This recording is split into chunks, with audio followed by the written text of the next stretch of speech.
Good evening, everyone. While the book is kind of going over, and our reading is going over shared ideas of drafting and how to do work in terms of writing essays, I kind of wanted to give some of my own strategies to help you move forward.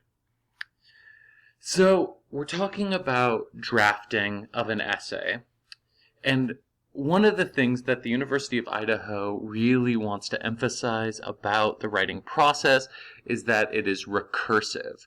So what this means is that the writing and research processes are processes that circle back on themselves. So you form your argument, in the case of this essay, you read, you have a response, you have thoughts about what the essay did for you and how you want to respond to it. And then as you write, ideally you will be learning and forming a more coherent way of articulating those points. So in that point, you can go back and revise. And then as you revise forward, again, you learn and you think and you're engaging the ideas more and you notice things that you didn't notice before. And so what this means is that the way we think about, in the English department, we think about the writing process is that it is one that could continue forever, that it is a constant loop of growing and articulating. That being said, it does ultimately end at one point, but we really want to emphasize this idea that the draft can constantly change and can constantly evolve. Your ideas never have to be done, and writing is part of that process. So I like to think about, so we've got an essay that's going to be due on Thursday. It's 3 to 5 pages, and that can feel daunting. So I like to break essays into pieces. We look at everything as pro and con, and so I'm going to go through and kind of talk about what I think the overwhelming points are. A lot of these are obviously going to be familiar, but I'm going to probably push back against them in different ways. So, really easy stuff. Introduction. So, the introduction of an essay does several things. First, it gives the reader a sense of who you are and what your voice is. Second, it offers all pertinent information to your subject. It might even sketch out your major points, giving the reader a sense of direction as they continue to read.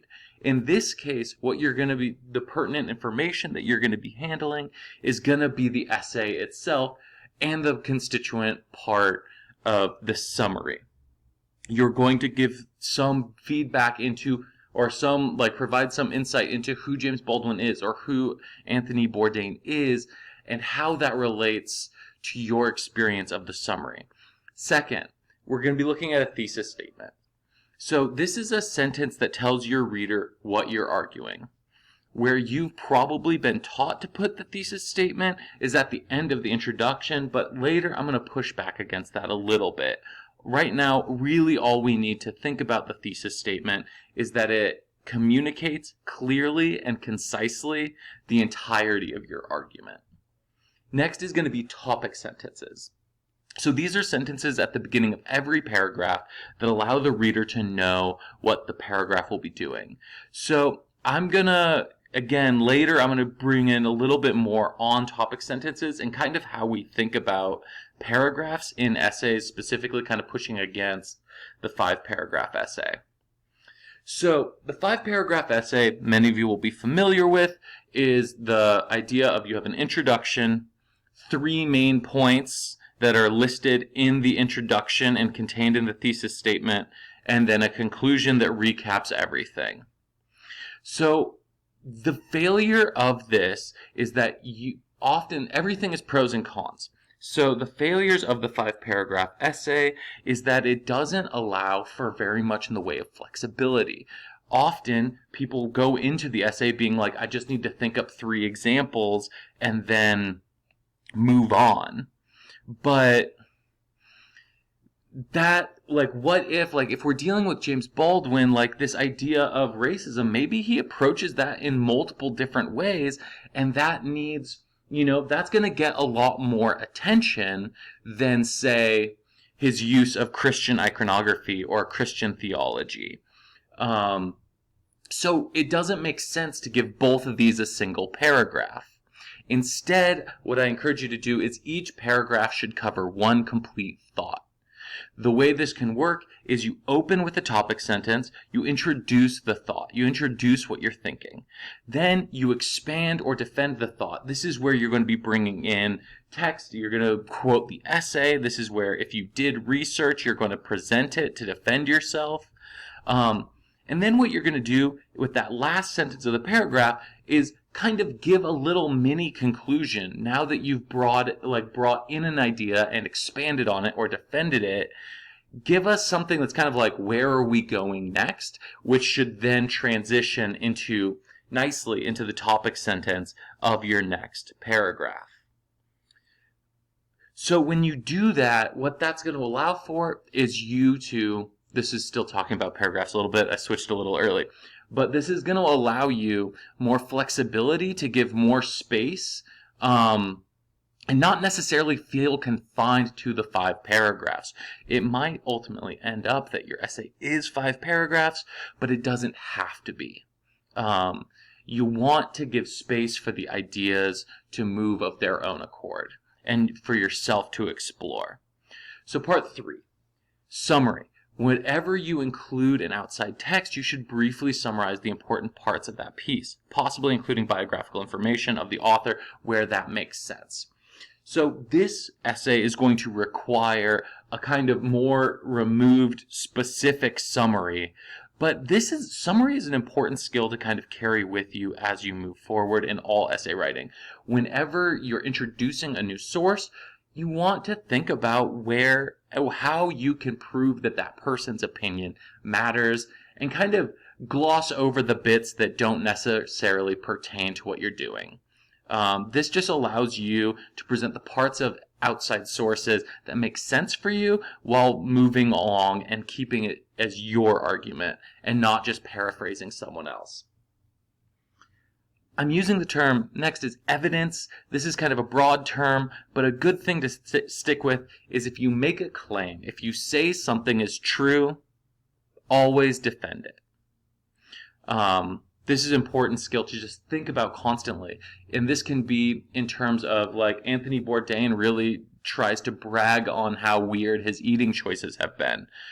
Find a moment in the essay where you can prove that. This is only going to make your argument stronger. The conclusion.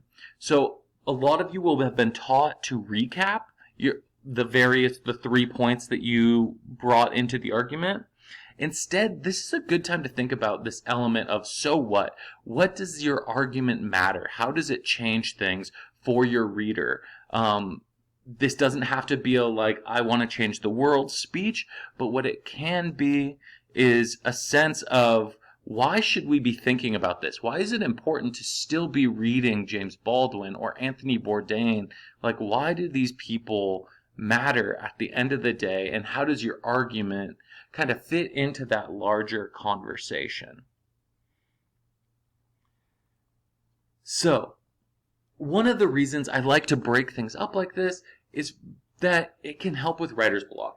It can help you break the essay into smaller, manageable pieces. If introductions are hard, skip it. Do something else. Once you've got that, you can kind of throw one together for your rough draft and revise forward. You can always smooth things out. I find it far easier to write when you've already got words on the page. Second, it's going to help you with your reading. You'll recognize the way writers do these moves. So there's a kind of disconnect in terms of the essays we're expected to read and the essays we're expected to write. None of us write essays like James Baldwin or Anthony Bourdain, and I think we would benefit to steal a little bit more from these writers, so that then we can be more engaged and we can kind of push bounds of what an essay can be and what it can do. As a reader of your essays and evaluating these, I find it far more interesting when you are engaged with your topic as well.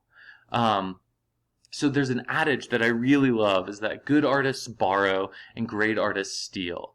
if you can see all the pieces of an essay, you can start thinking about what you'd like to replicate, and eventually you'll be able to steal it.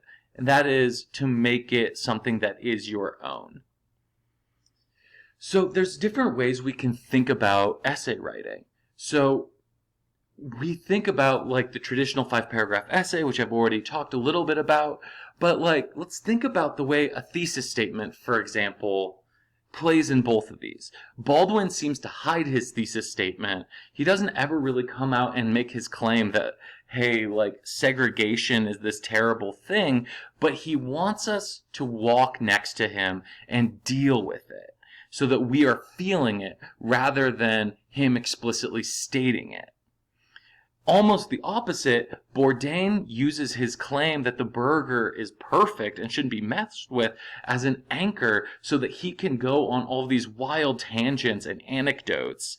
And he kind of always pulls himself back in with some version of the claim that the burger is perfect, don't mess with it.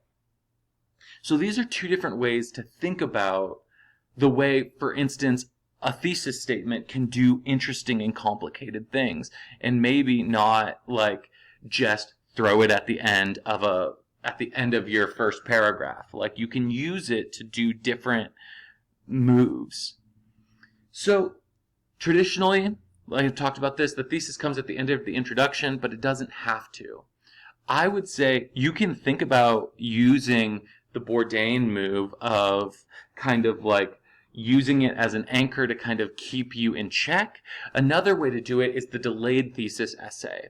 This buries the lead by presenting evidence first and then at the end of the essay making a claim.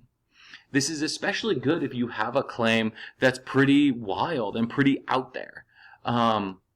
And so I want to present these as options of ways to think about essays that maybe you haven't before. Keep these in the back of your head. If you do a traditionally structured paper, more power to you. I'm excited to see it. But one of the things that I like to do is introduce the possibility of having more and stranger essays so that you can really engage with the writing process in a way that maybe the 5-paragraph essay just isn't doing it for you. As always, if you have any questions, feel free to reach out. Otherwise, I'll be talking to you about your essays soon. Bye.